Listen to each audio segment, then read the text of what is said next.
हाँ सुना हो आवा है सावन महीनावा, चला चली काशी नगरियाना।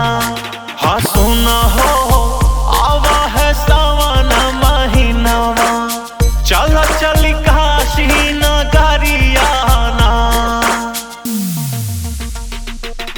सुना हो आवा है सावन महीनावा, चला चली काशी नगरियाना। सुना हो आवा है सावन महीनावा, चला चली काशी नगरियाना।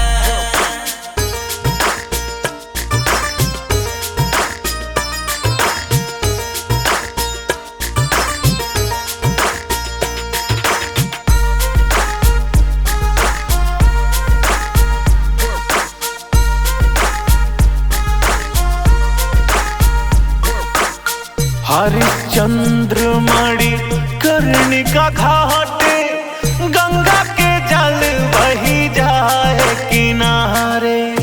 गंगा के जल बही जाए किनारे।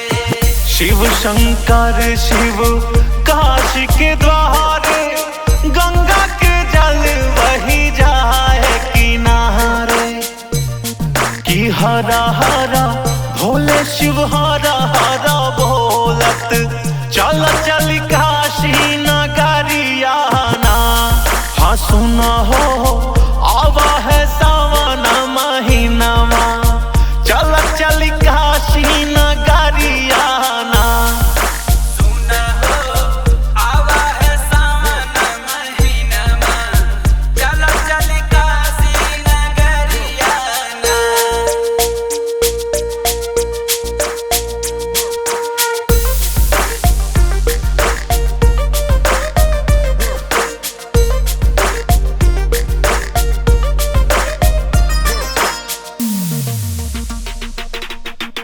गंगा जल भरी शिव के द्वारे, मांगी मनौती हाथ पसारे।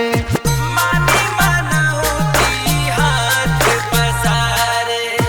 शिव काशी काल भैरव द्वारे, मांगी मनौती हाथ पसारे। कि जय जय जय जय करी गुण गनावा, चल चल काशी नगरियाना। हाँ सुना हो